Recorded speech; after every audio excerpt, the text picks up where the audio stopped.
All right, after the big three, the next three things that are really some of the bigger weight savings that you can look at. Um, One is your sleeping pad. This is an older Z-Lite. They might be lighter or something now. I've had this one forever. I really like it because it's basically indestructible. Some other ones are more comfortable, offer more insulation value, and this one has been cut down. It used to be 14 ounces. About each one of these is about an ounce. So I took 5 off there, and I've got it down to 9 ounces, which is pretty comparable to some of the cheaper, less comfortable roller foams that are a little bit more bulkier that you can get for ultralight packing, and I just don't care for them.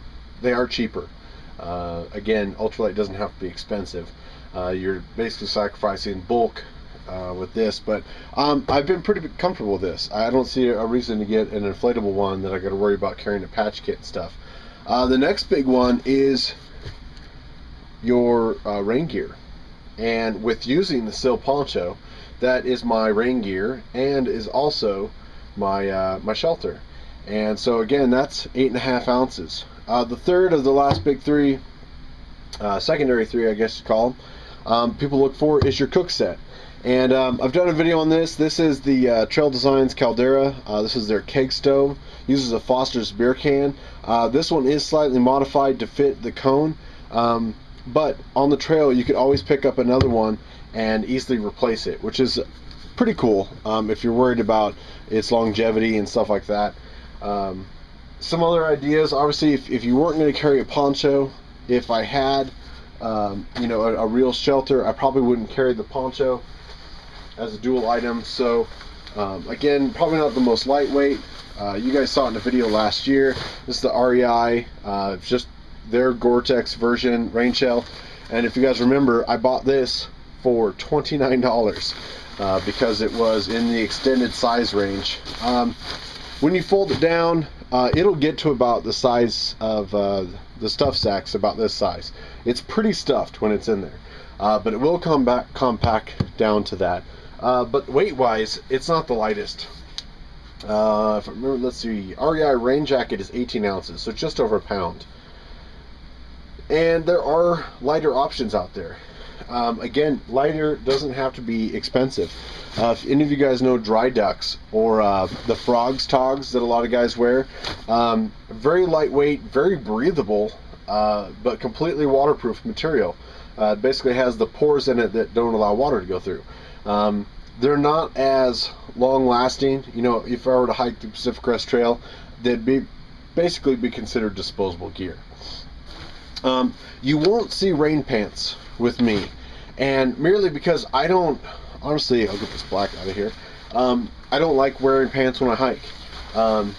If I'm hiking and it's raining, I just expect to get wet. So that helps out weight quite a bit. I may carry some sort of insulating long underwear. We'll get to that in clothing. But as far as rain gear, you're not going to ever see me have rain pants. If you stop somewhere for lunch and you're uncomfortable, you can either put another jacket over your legs, you can crawl into your sleeping bag. There are a ton of things you can do. One thing that's nice about having the poncho is the poncho does go down on your legs a little bit, so it does cover the top part of your legs. It's also a lot easier to just set up a quick A-frame shelter while you're having lunch. If it's just pouring and there aren't any trees around, you could set something up pretty quick. So this one's a little bit quicker, but those are the next three to really consider reducing your weight. One thing I'll throw in there, I've been working on a couple different systems. The Trail Designs Caldera I've really liked because this whole thing comes in at just over 6 ounces. This is cook stove, windscreen, everything. The food grade caddies that it comes in, that's basically your bowl. That's your drinking cup, or vice versa. They're very handy. You've got everything but a spork toss in here, and you've got your entire cook set, not just your stove or your cup.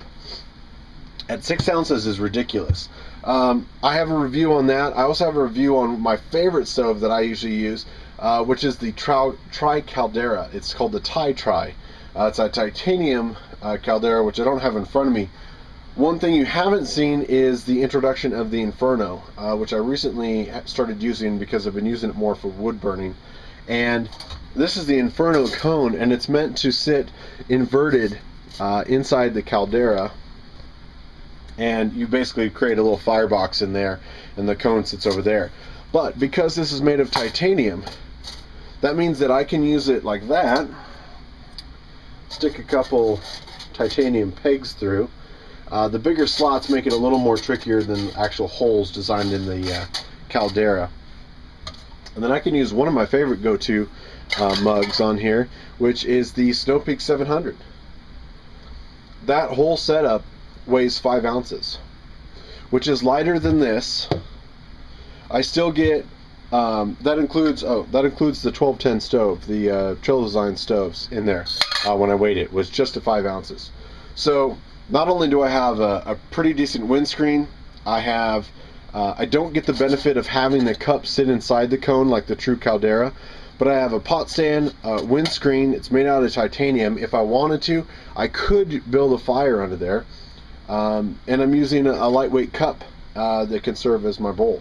The 700 is a good size. You can get a lot of stuff in there. I have been playing around with some other things, so you may see that change a little bit.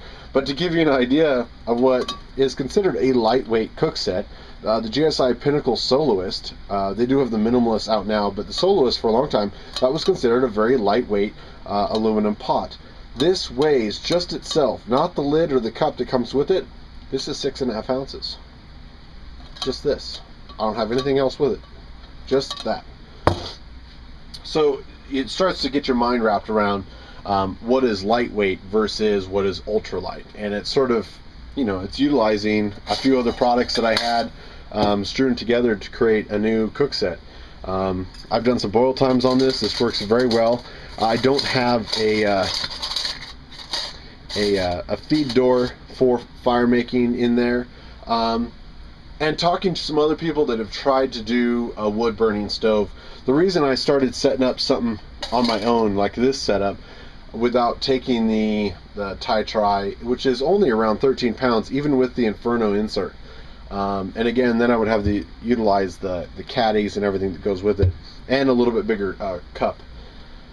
But people who have been hiking for 10-12 hours a day, pushing 20-25 miles a day, don't have the patience or the time to set up a wood stove. People with the best intentions have started doing a wood stove and have stopped. So I'm going to take the advice of other people that have tried to do a wood burning stove, excuse me, and they've been disappointed. They've decided to go back to an alcohol stove or something like that.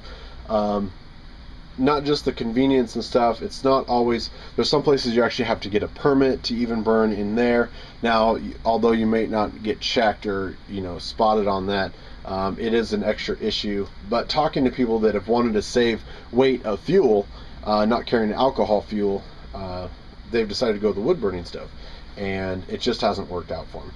And so I'm going to take the advice of them and not take the Tri, I think.